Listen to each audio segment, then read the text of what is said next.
Tengok ni guys, ini Mazda CX-5 baru generasi ketiga. Let's check it out. Styling dia updatekan sikit tapi it's still very familiar as a CX-5.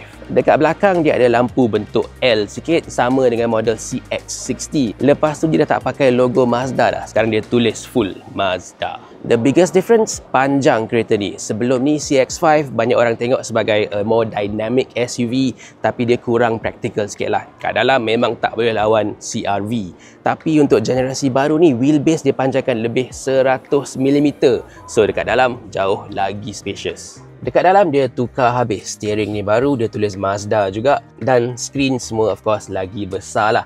Satu benda aku tak suka, all the physical controls dia dah buang masuk dalam touchscreen besar ni. Sebelum ni, Mazda inilah antara satu-satunya brand yang masih percaya dengan button physical dalam dashboard dia. Sekarang, semua pun dah follow China style. Tapi dekat belakang ni, tengoklah, cabin dia jauh lagi besar. Aku rasa still tak boleh lawan CR-V lagi in terms of legroom and headroom. Tapi compare dengan model lama, this is much better lah. Dia punya boot pun jauh lagi besar sekarang, hampir 600 liter.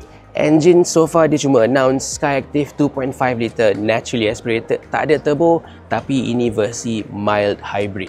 Power dia turun banyak compare to yang lama, likely for fuel economy lah. Transmission dia sama dengan lama juga, 6-speed automatic. So, model ni dia akan jual dalam pasaran Eropah dulu. Japan pun belum start lagi. Tengok, display car masih lagi left hand drive. Malaysia kena tunggu lama lagi lah. Paling awal pun 2027 je. So, ini guys, Mazda CX-5 baru. Sekarang dia lagi besar, lagi panjang, lagi practical. Korang rasa boleh lawan Honda CR-V ke tak? Tulis kat bawah. Ciao.